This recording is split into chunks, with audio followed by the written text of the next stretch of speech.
果真的要抗中的话，下场是什么呢？最近的日本是怎么样呢？现在央视啊，竟然要开始播什么钓鱼台的纪录片，而且一口气呢就要播5集，强调呢要透过史实、法理还有纪实影像，呈现钓鱼台相关的历史叙事，还要揭露日本明抢暗窃的10年谋划。那甚至啊，最近还有一个影片呢，也被挖了出来，那是高市早苗在2022年的时候的一段说法他说这个二战时啊。对，2002年，已经20年前了。2002年的时候，他说，二战时日本发动战争是出于自卫，还说呢，日本20世纪30年代对中国发动侵略战争是符合当时国际社会的行为就连这个当时的主持人呐，也是当场予以反驳的。怎么会这个把话讲成这样子呢？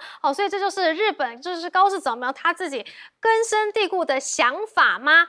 但是啊，中国学者就提出警告了，说啊，如果你日本继续这样子的想法，你不调整的话呢 ，APEC 会议上呢，习近平根本就不会接触你高市。之前呢，这个日本的外相与王毅是否会面呢，就已经这个吵得很凶了嘛，说到底有没有，一方说有，一方说没有。但是现在外界更关注的是首相高市早苗还有习近平能不能够在11月的深圳 APEC 峰会期间会面。但是部分的中国学者就直接认为日本你不调整立场的话，绝对是见不到面的，两方呢不可能去面对面的。所以现在呢，高市的问题不仅仅是这个外交内政问题也很多但是他现在还是在抱怨什么？说我每天只睡3个小时，我非常的辛苦。结果人民买单吗？不买单，因为他的内阁支持率呢是首次跌破50%了，已经降到了49.2%。但是对于支持率下滑的原因，高市在国会里面就回应说，我不知道原因。是真的不知道，还是你不想面对，想要装死呢？但是你装死也没有用，解放军呢已经到你家门口了这个是解放军南部战区呢宣布26号的时候呢，要在南海海域展开例行巡航。为什么呢？因为最近美日菲才完成了为期5天的联合海上军演出动了军舰海巡舰战机还有侦察机。于是呢，解放军马上也就宣布了我们要来例行巡航了批评菲律宾就是你在搅局南海，破坏地区的和平稳定但是菲律宾呢，国内自己也有出现问题来看到这个小马可仕才要来发表国情演说，结果27号清晨在菲律宾的首都呢，就出现了自制炸弹，就在司法部的门口附近，而且数小时之后呢，参议院附近呢，又发现了一枚疑似未爆炸的装置。那这个第2枚疑似炸弹的发现时间距离小马可仕要发表年度国情咨文仅仅几个小时而已。所以这是谁想要对这个政府来进行抗议呢？难道是菲律宾人也不满意政府亲中抗美做出来的激进举动吗？为什么不希望这么抗中呢？因为现在中国是联手都伸向了美国的后院巴西了。来看到习近平最近跟巴西真的是非常的好。27号呢，还跟巴西总统鲁拉通电话，强调面对新形势新挑战呢，中国跟巴西作为全球南方重要成员，应当要坚定的站在历史正确和文明进步的这一边。于是巴西竟然呢拒绝发放美国的人事签证他的理由是什么呢？我们来看到周6的时候，巴西外交部表示拒绝向2名原定下周访问巴西的美国国务院官员来发放签证因为巴西政府认为美国的助理国务卿还有副助理国务卿在访问巴西的期间很有可能对于10月即将举行的总统大选还有电子投票制度提出质疑，甚至针对候选人政策主张发表意见这样子可能就是怎么样介选对选举施压于是呢，干脆不让你来了直接拒绝发放签证巴西的态度呢也非常明显啦好像是亲美要一起来抗中吗毕竟呢现在中国也是买了不少巴西大豆嘛我们来请教亮哥。美国明显是想把卢拉拉下来了，因为巴西10月就要投票那鲁拉领先不多，为什么呢？因为他年纪很大了，他已经80岁了，所以那个最近川普不是公布了新的关税清单吗？那巴西是调高关税最高的国家，很明显就是川普要给他利空嘛，所以他现在那个助理国务卿要到巴西啊，鲁拉当然也怀疑你的动机了。我们知道，川普跟巴西右翼是很好的，那个以前那个 Bolsonaro， 他的偶像就是川普，啊，所以鲁拉的对手就是巴西的右翼啊，所以我认为大概剩下最后2个月吧，啊，10月要投票嘛，而且差距不大，因为他年纪大了，所以有蛮多人认为说，你年纪这么大要选总统吗？对吧？所以他并不是做的不好，而是因为年纪太大，跟川普有点像了。川普是不能连任啊，他如果要再连任，也80岁了，那一定会有很多人有意见了。那高市早苗这个就坦白讲是无解了，因为他是真心这样想，这不是装的，这是2002年，你看那个很年轻的样子啊，24年前的访问，当时就在电视上大辣辣这样讲，说日本去打中国符合国际社会当时的规范。这我看连日本人自己都不同意啊，他就在电视公开这样讲。事实上，高市就是因为这种极端右翼的言论，所以才使得安倍会喜欢他嘛，就觉得你很敢讲啊，有一些话我都不好意思讲，你都帮我讲啊，他就这样慢慢崛起的啊，所以我觉得中国大陆对他也不需要有任何幻想啊，因为他就是真的右翼，真的就是对历史这样的看法，他也不认为有南京大屠杀，很多啊，我跟你讲啊，所以我觉得中国大陆很了解他啦。那现在的麻烦越来越多啊，比如说中国大陆央视拍这个钓鱼岛的纪录片，钓鱼岛去年啊，中国大陆去了355天嘛，我几乎每天都去啊，休了10天假，就过年嘛，还有一次是因为台风啊，现在有人在忧虑啊，中国大陆在钓鱼岛会不会摆出阵仗，不让日本的船过来？那恐怕就是一个很大的新的冲突点了。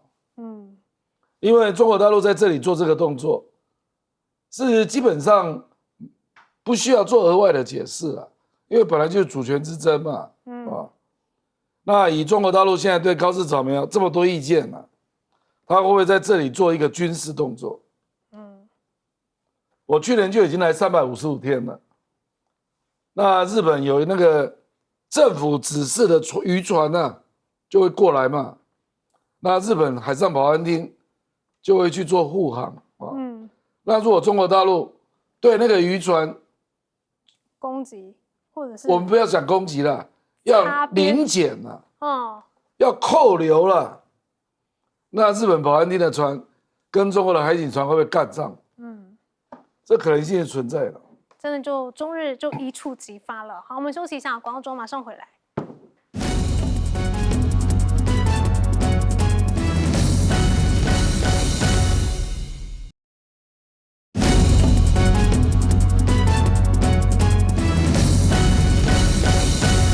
好，高市早苗美化战争侵略，是不是连日本人自己都看不下去了？请教岳老师。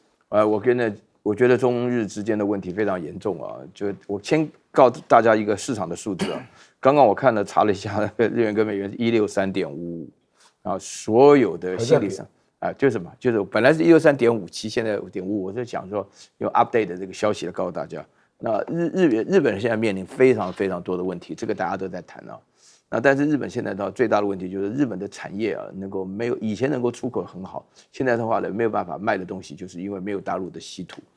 没有大陆的稀土的话呢，所以这一次的话呢，在菲律宾开的这个东盟的外长会议当中，尤其中日韩的外长，每次都有固定的1年1次的机会。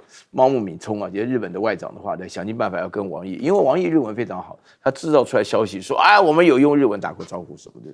结果后来这个大陆的外交部发言人就说，完全没有见面的安排。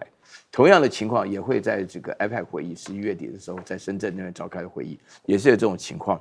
我觉得大陆这边的做法的话呢，流露出几个非常重要的意义。第一个，过去来讲，我刚刚听到高市早苗他不承认，居然还在美化日本侵华的时候，因为我跟我们的这个将军都是山东人我们山东人都完全被沦陷，杀光、抢光、烧光啊。对不对？我家都被烧过。然后第二点的话呢，现在的话呢，高市早苗在日本当中的话呢，光搞这个抗中牌，让日本感觉到问题非常严重。然后第三点的话呢，日本人自己去问一下，我自己有同事是日本人了，他们的未来在哪里啊？他们自己都不知道，抗中能够当饭吃吗？我顺便讲一下，在台湾的话呢，只有亲中才能保台啊，你抗中能当饭吃吗？所以高市的民调也是一直在直落。我们休息一下，广告中马上回来。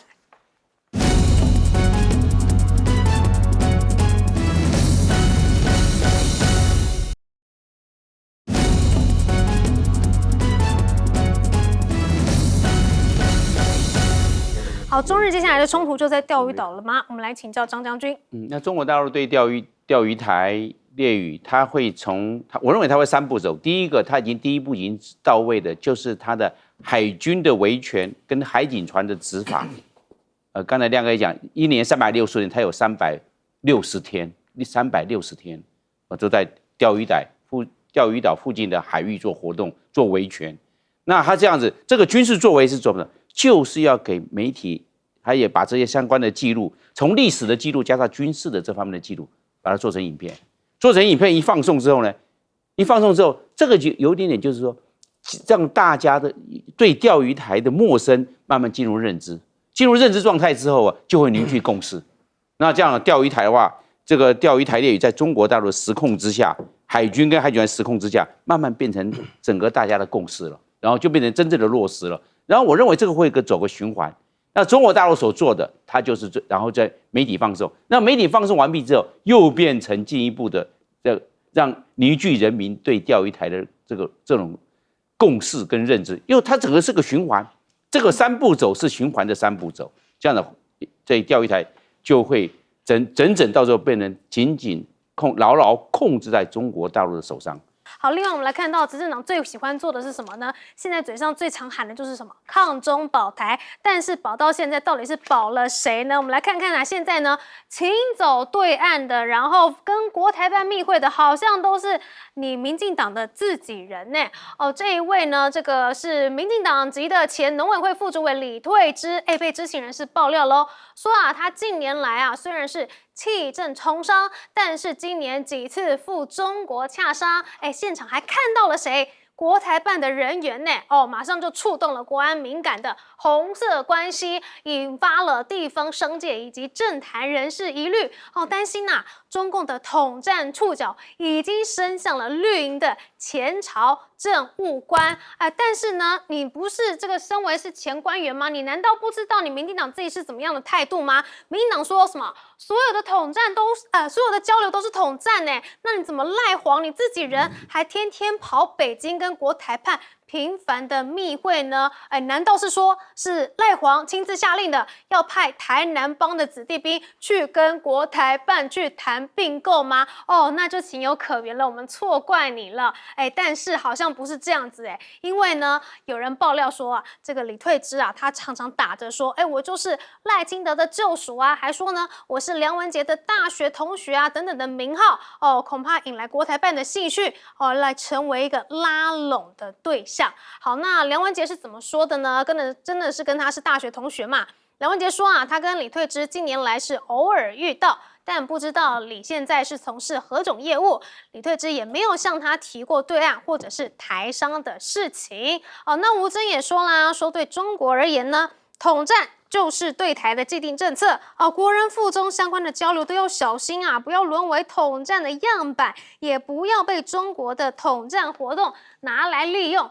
对此呢，吴峥也却没有否认哦。所以呢，李退之真的是常常去中国来进行什么活动呢？但是我也觉得梁文杰很不应该这是你大学同学你怎么没有去常常关心他呢？万一他附录失联的话怎么办呢？这不是你们现在陆委会最担心的事情吗？还是说你就在等这一刻？因为附录失联的话，就可以去操作这个要抗中了呢？操纵是这个大陆的势力了呢？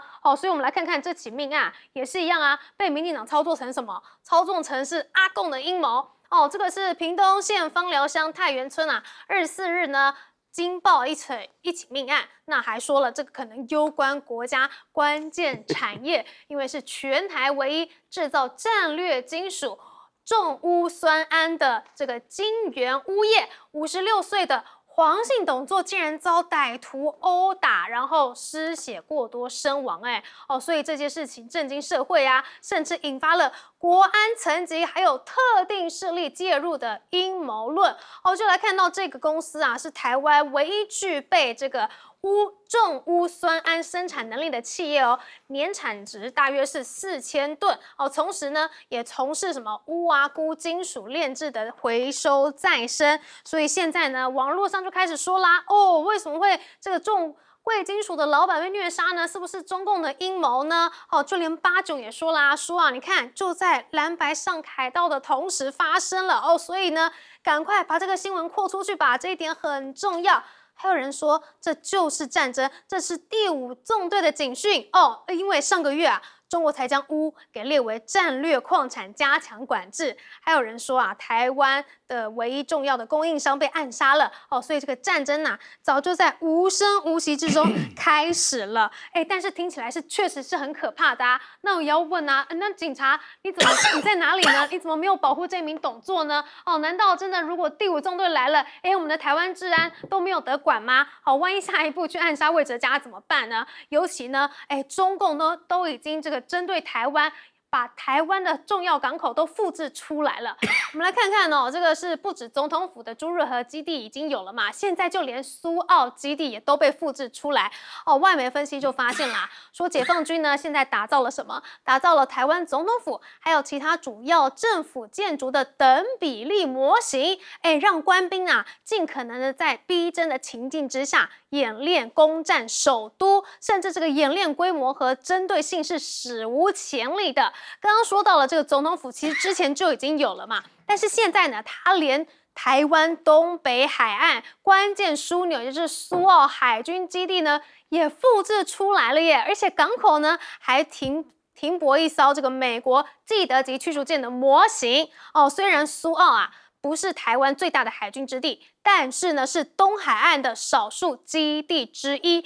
为什么这个东海岸这么重要呢？因为不仅仅是台湾，连美国也发现东部海域其实是非常关键的。这个是纽时的报道说呢，他们发现北京今年是进一步呢将海警常态化部署至台湾的东部海域，正在成为这个灰色地带的竞争新前线对台湾而言呢，这个东部呢不仅仅被视为暂时可能接收美国支援的重要通道，也是一个能源供应的重要生命线。因此现在东部海域呢正被这个台湾重新检视，结果马上东部的港口呢就被中国大陆给重新造了一个出来一个复制品了那另外来看到呢，中国的海警呢恐怕也可能随时由巡转风我们来看到这个画面这个学者也警告啦，说呢这项威胁呢，可能会导致切断台湾与日本与那国岛之间的一个关键后勤线。要来知道这个与那国岛是离台湾非常近的，是一个日本的这个关键的一个战略位置。结果现在这个东部的地区呢，都已经这个列入了中国大陆的解放军的一个锁定范围了。军事威胁都已经逼近家门口了耶。那我们赖总统的子弟兵竟然还跟这个中国大陆的关系这么的要好吗？我们先来请教亮哥。这李退之，他当过台南市议员我记得他的太太好像当过赖清德的日文翻译因为太太是日本人那他为什么会去大陆他现在已经离开政界了，他要介绍台南的咖啡、南部的咖啡去大陆参展，所以我坦白讲就是商业原因啊，那至于说是不是有见到国台办等等啊，国台办大概对他去也会有兴趣吧，就会联系跟他见面，他也不是没去过大陆啦，那梁文杰你以前去过大陆多少次啊，对不对？所以我说这个不要那么乱联想啊。这个新闻是《镜周刊》爆料的啊，那被《镜周刊》爆料到的民进党的政治人物啊，未来命运都多舛了啊。最近爆最多的叫王定宇了啊，那两个人都不是新潮流的啊。我觉得李退之他本来就是农委会的副主委嘛，那对农业有一定的了解，那现在人家离开政坛啊，那想把南部的咖啡到大陆寻找那个摊位来参展，这样有很严重吗？很严重啊！不是说大陆的市场很危险吗？我就说，我把这个讯息告诉梁文杰了。就梁文杰，你自己认为这个有严重吗？那另外那个，这个说什么？做什么重污酸铵啊？国安等级的制造商，国安等级的制造商，怎么在这么破落的地方呢？怎么没有邀请到中科院园区啊？你知道他是怎么被杀的吗？他的监视器全部都被破坏。这个也是《镜周刊》独家。所以我说《镜周刊》，我还帮你补一些内容啊。这个人有诈欺前科啊，那到底是什么原因我们不知道，怎么讲我不知道啊。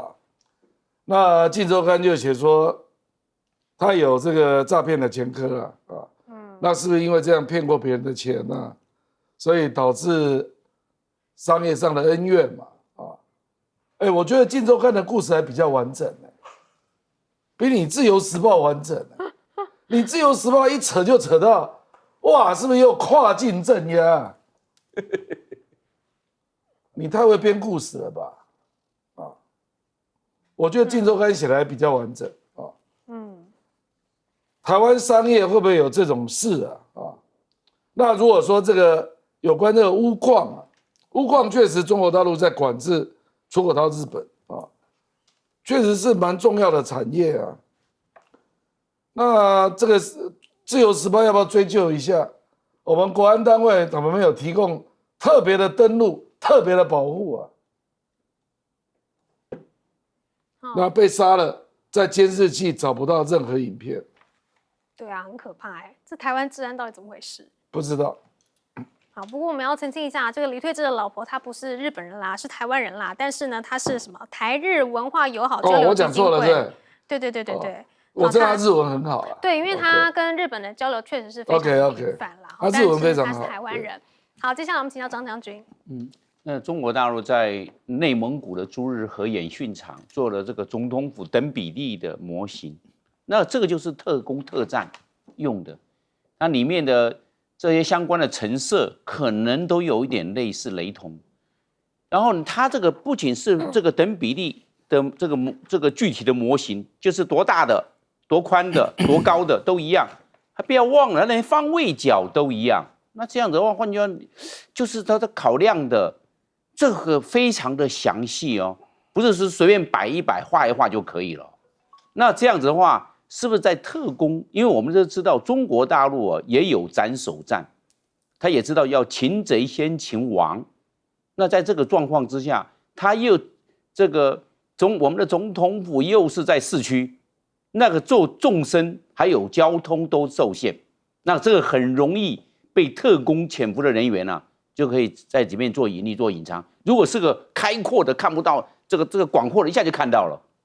就跟我们知道，你看那个以前的那皇宫大内一片整个是开阔的，就让你没办法潜伏，连所有的树通通砍掉，你隐藏都没办法隐藏。但是总统府在这个城市里面非常好隐藏隐蔽，然后猝不及防就突然来一个斩首。那这样的话，擒者先擒王，可不可能有没有中国大陆有没有这种计划呢？我认为不要完全排除，也会有这种可能。另外，我们来看这个苏澳军港，苏澳军港啊，因为如果在战时的状况下，苏澳军港非常重要，因为包含左营军港跟基隆军港啊，这个时候在作战的时候啊，可能已经被在第一集这时候被瘫痪了。那剩下这个苏澳军港，因为其他在东部的花东地区都是小的港口。包括花莲港、富冈渔港、成功渔港，还有大武这些小渔港，没办法，那个水深太浅，只有苏澳军港的水深最浅也是7.5公尺，苏澳军港最深的地方吃水可以吃到15公尺，哇，那个巨型的军舰都可以进来，大型的运输轮都可以进来。那这个是台湾最后一条水上补给线，这个海上补给线呢，也就是生命线。那这个中国大陆现在也做这样子的模型，那这个非常的清楚，就是要实施海上封锁之后呢，如果说这个苏澳军港有什么这个需要或者重要的这些邮轮货轮进入，那直接就把它做摧毁，不然它做模型干嘛？做模型就是在演习训练的时候好用，它的码头在什么地方，这个要装卸下载的图题在什么地方，什么角度，宽度多少，长度多少，都把它做了这个等比例。那换句话说，中国大陆在做战场经营，我认为这个不要小看，这个都要非常的谨慎，因为台湾没有陆上任何一条陆上补给线，因为台湾四面环海，只有靠海上补给线。海上补给线一旦被封锁，台湾就没有战力了，弹药打完就没有了，因为没有海上补给线，就没有后续的持续战力了。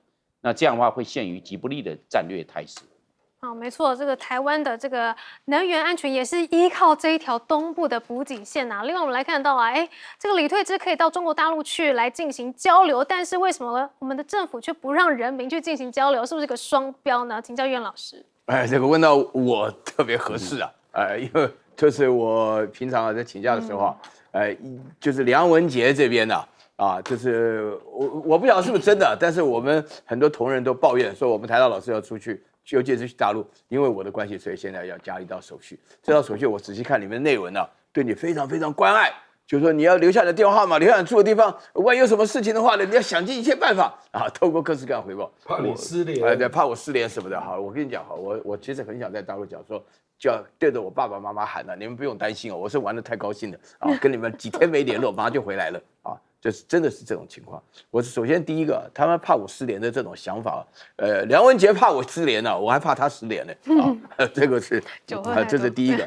第二个，吴峥讲到统战，我这边稍微厘清一下这个概念这个统战呢，我们有很大的误解了这个叫什么李退之是吧？刚刚提到他，就是里面的话讲知情人士发布我刚刚仔细看这个新闻，我看不太懂，他的意思就是说李退之的话呢，好像是这个误入歧途原来的话呢搞民进党，现在搞到一半的话呢，跑到大陆去，你说什么卖咖啡这种情况下的话呢也不可以。但是那个知情人士说的，不是我说的。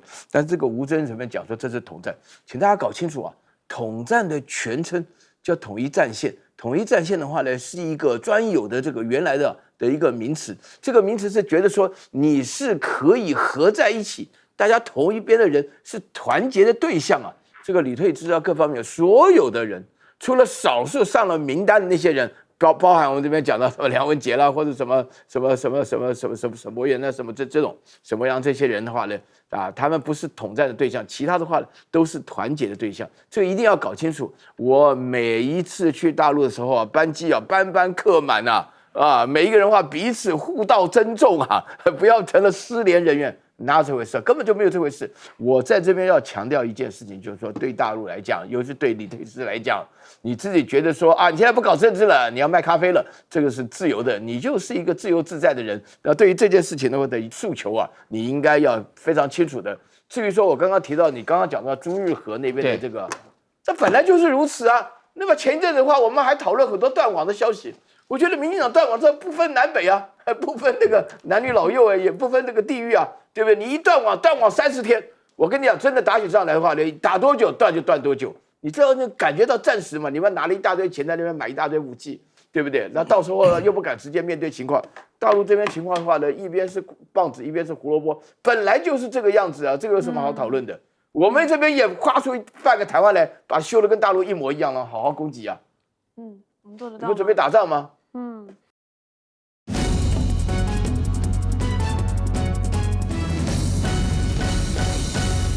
欢迎继续锁定新闻大白话，我是黄韵晨。首先来为您介绍来宾，第一位是耶鲁政治学博士郭正亮，大家平安。还有台大哲学系教授苑举正，运成好，各位观众朋友大家好，以及前空军副司令张燕平将军。玉珍好，大家好。好，这么多人上凯道了，但是呢，我们的民进党选择什么？好像是选择眼睛看不见的鸵鸟心态耶。所以呢，现在馆长也说啦，说万人上凯道，以前是怎么样，现在又是怎么样？来听一下。发生到现在20几天，到凯道办的这段时间，到凯道办完的当天，今天是当天，你可以很明显的知道，现在的民进党，他腰已经弯不下来，他腰很硬啊，僵直性脊椎炎啊。以前我们要谦卑再谦卑，现在我们要一杯接一杯。一杯接一杯的好酒，黑金政治来拎啦！好，民进党是街头出身的，但是现在呢，这么多人上街头了，他们视而不见。而且呢，凯道游行上面呢，其实是有很多年轻人的。我们来看到呢，就有一位年轻爸爸说啊，自己一定得要站出来，因为他看到现在政府的所作所为，觉得真的是太超过了。为了自己，还有为了孩子，他觉得一定要站出来。包括了什么问题呢？一开始的司法不公啊，到后来教育，甚至到现在毒油，让人觉得不是走在对的方向。一直这样下去呢，台湾会被掏空。好，但是呢，这么多人走上街头，这么多人都是自发性的，民进党还有绿营侧翼选择什么？选择盖牌不看。所以我们来看到彬哥就说啦，说绿营这些侧翼啊，是发现了什么？发现凯道的人越来越多的时候呢，竟然就把空拍影像全部都停留在傍晚5点左右啊，5点之后呢就不揭露了，因为人太多了对他们自己来说很难看。要知道啊，整场活动是5点集合，6点开始，结果他们呢把时间停在5点，完全就是盖牌直接不想面对。所以现在的态度是什么？是死不认错，一拖再拖吗？就连这个必须要调查清楚的油品的事故原因到底是什么，拖了1个月今天呢独立报告才终于出炉。来看到呢，卫福部在今天下午3点的时候召开记者会，那包含了陈时中，还有卫福部长史崇良、食药署长张志刚呢，都亲上火线说明，但是他们说了。是不是等于没说啊？他们说呢，在各资料交叉比对之后，归纳出3大关键。第一个就是高风险原料必须搭配制程以及检测监测管理。第二个呢是监制过程呢异常改善机制没有落实。第三个呢是业者没有落实食品安全管理及风险管控机制。这3点我不需要调查1个月，我调查个1天我也讲得出来呀。好，所以面对民众这么想要知道的答案，你不但是拖了1个月，结果好像有说跟没说一样，而且民众上街头了，你赖总统还不愿意回复我们来看看，连印度人民上街，结果真的都换取他们想要的了。来看到印度的教育部长真的请辞了，就是因为青年出来抗争，这个持续了5周，因为印度公职考试泄题事件而爆发的青年抗议，终于让教育部长他在数小时这个请辞所以这个抗议活动呢就落幕了。所以民众就说什么？说反观死不认错、死不道歉的垃圾民进党，竟然是比鬼岛还更像民主还说绿共出事了，赖着不下台。印度蟑螂似乎是比青鸟来要好得多了。所以怎么办呢？我们人民就只好继续上街头了吗？要上街头到民进党愿意听民众的声音吗？所以蓝营现在呢，要在发起本周6 8月1号的时候上凯道，要力挺民团，拒绝毒酒驾，治安要警察要求中央政府要还给人民一个安全的生活还有公平的司法并且要尊重多公投的落实为什么必须要来去反毒驾呢？要知道毒驾事件最近真的是越来越多了今年呢毒驾就已经造成了17死而且5月的致死飙高，几乎呢已经到了1到4月的总人数了。但是啊，对于这个人民的愤怒、人民的要求，吴峥是怎么说的呢？民进党的发言人说啊，这是国民党立院最多席，但是你没有心在改变制度。他说啊，国民党呢，你已经在立法院中掌握很多席次啦，那你应该要就事论事，把制度给清理一下哦，与中央一起合作。但是他觉得国民党现在很多的委员，没有人把心思放在此，这是不是有一点搞笑啊？那你如果真的认为国民党是立院多数的话，你要不要立法院通过的法案，你先附属呢？不要整天搞不附属，你先尊重立法院先吧。哦，我们先来请教郭正亮哥。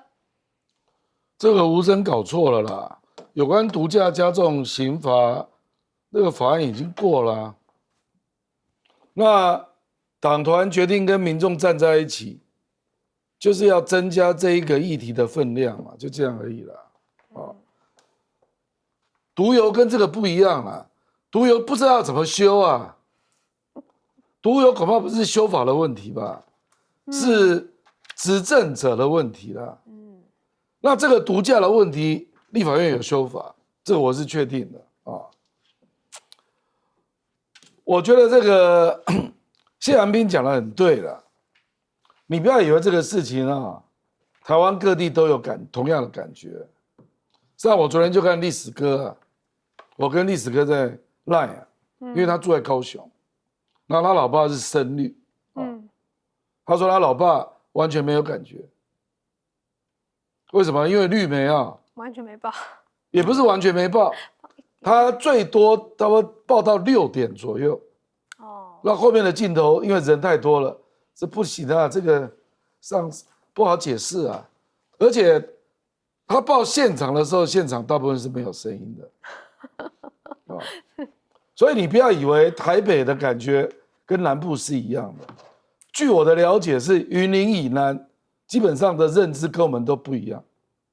云林以南，那云林以南就是民进党执政的地方啊。那基本上很少人在看 TVBS 了。我讲白了啊，就是这个大家要努力了。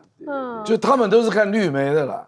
那绿媒这次的报道，你不要去幻想说有最后那几个重要人物的演讲，那100%没有啦。那大概到了。大概因为他不能不报这个新闻啊，这新闻还是蛮重要的。大概到6点之后就没有什么新闻的了，大概是这样了。哦，那我们刚刚讲那个韦纯佑那个新闻，那当然是没有人在报道了。哦，所以我觉得我们台湾现在真的是1国2制啊，而且分裂的非常严重啊。我坦白说。不会低于美国共和党跟民主党的分裂状况啊，恐怕更严重吧。哦，比如说美国那个民主党跟你如果在加州、在纽约，你的感觉跟在共和党的州那差非常远啊。对啊，那民进党为什么那些立委好像没有很大的危机感？因为他大概觉得我的选民大概就是这样子啊，我的选民看不到。这个事件如果真的。高雄有台北这种感觉的话，那柯志恩当选了啦。因为这个是老百姓普遍有感的议题啦。他们可能听到的都是什么？本偏比哪有那么重要？日本就没有定标准啊？请问日本有在炒菜吗？日本人油都是半一半，很少用嘛，没有用高温需要炒高温的油。他说美国也没怎么定标准啊，那居然林濁水还比到中国大陆去了。林浊水说：“中国大陆比我们高啊。”他的意思就是说，台湾应该跟中国大陆比较啊，不应该跟欧盟比较啊。我们定2啊，就是欧盟的标准，中国大陆定10啊。我知道中国大陆的原因啊，因为中国大陆的乡镇有在自由。如果他定在比较高的标准啊，那乡镇的油立刻都不能用，所以他中央的炼油厂，他会要求比较低的标准，可是全国的标准你还是要定个数字啊，所以他只能够用渐进的方式慢慢淘汰乡镇的油啊。那我们简单问一句嘛，那你认为2014的油的危机有今年严重吗？我觉得民进党你用这个角度去思考就好了嘛。我们今年是1级致癌物，2014不是你2014你民进党搞了多大的局面啊？事实上，国民党喊的口号都是学民进党的，院长下台，总统道歉，就是2014年民进党的主张啊。那请问2014那个毒油有2026严重吗？我觉得连这个良心都没了啊。那你对这个执政党，你还能够有什么期待呢？对不对？我觉得网友都讲得很真实啊，对，跟民进党没什么好谈的啦。简单讲就是年底让他大败了，对，就让他下架，就跟大罢免一样嘛。大罢免你跟他沟通没有意义嘛。32-0就是答案嘛，就这样。好，没错。接下来我们来请教张将军。那这个权力的傲慢，这个权力绝对腐败，绝对腐败，因为权力使人腐败。那现在民进党就是绝对权力，现在绝对腐败，不愿意面对问题，这个应该是严以律己，宽以待人。没有，你比到2014年的标准，就是要总统道歉，就是要这个卓荣泰下台嘛，要来负责任呢。我们中华民国是亚洲第一个民主共和国，比印度还要早。人家印度，人家教育部长都下台，就是为了一个考卷的问题，印度都有担当啊。印度这个国家国民所得只有台湾的1/10，我们台湾的国民所得是印度的10倍，我们竟然没有人负责下台。你看我们的政府，我们的已经败坏到这个地步，已经走向独裁了。20多万人上凯道，他们这个视而不见，就盖牌，不愿意面对问题，不愿意去解决问题。我认为这个最可怕，应该面对问题，解决问题，而不是盖牌，这个不认。你看，然后媒体呢，因为媒体都控制在绿的手上，因为媒体该还给人民，让人民来报道，还给人民，他们避重就轻，然后都看不到。我说奇怪了，我要看看之前我来问你。回到家的时候问那个家人说没有啊，我们都各个台都在看呐，绿的都不报都这样，都刻意把这个媒体压下去。我说这不好，为什么会这样子？因为媒体是监督行政权，这很清楚的。全世界也只有中华民国的媒体是监督在野党，就这样子，不会这个样子呢？那不叫第4权了呢？这变成这个就变成独裁政权了。这问题就非常的严重，我说人民要站出来。我那一天到中正纪念堂的时候，走出来走到这个景福门了，哇，那个目测距离大概400公尺，我走了1个小时，真走1个小时。当然，因为很多人跟我打招呼，因为我是中正万华嘛，那个地方那个凯道就是中正区啊，那好多人认识哦。那我是要往前走，我要往前走啊。他们说我们要去集合啊，那我要到集合的地点去集合，哇，那真的是。水泄不通，车水马龙，哇，那个人潮汹涌。那我一看，哇，怎么？因为我这种活动有时候我都会去观察，毕竟自己也算一个，不但是个军人了，我也是个政治学者嘛，我也要去到现场去勘察，而不是只是在这个电视机前面看电视而已。真的，我走那个400公尺走1个小时，我绝不夸张。而且真的有蛮多年轻人蛮多，还有人带着家长。我跟你讲，他拉了他的小孩，他小孩大概是高中生。大学生，因为现在放暑假，他比较有时间，就把他带过去了。他不是他要跟我照相，他要他的小孩跟我照相。这个样我认为这个那个年轻那个不是光只是一个个案，好几个都要照相。那我当然不要拒绝嘛，人家的好意，人家的善意是这样子。我认为现场的气氛非常有正能量。对，大家是这样子，大家正能量，就是他们的想法就是我要站出来。让政府负责任，让政府下台，他们是这个样所以我认为印度都会反省，他们的教育部我们更应该要反省。我认为赖政府真的要好好反省了，该负责任的负责，该下台的赶快下台。而且印度是教育部长，但是我们呢？我们是所有人民都一定会吃到的油的问题，但是到现在政府还没有一个交代，没有一个人来负责。好，接下来我们请教苑老师。我听到这个消息，我有点难过哈，因为我有个孙女啊，快3岁了哈，应该是已经3岁了，应该3岁了。然后我听到这个消息，我就很难过。我觉得，因为这个油的事情啊，说句良心话，我讲一句比较客观的话哈，就是你吃什么东西会得癌症的话呢，这个叫风险，风险没办法排除啊，绝对排除。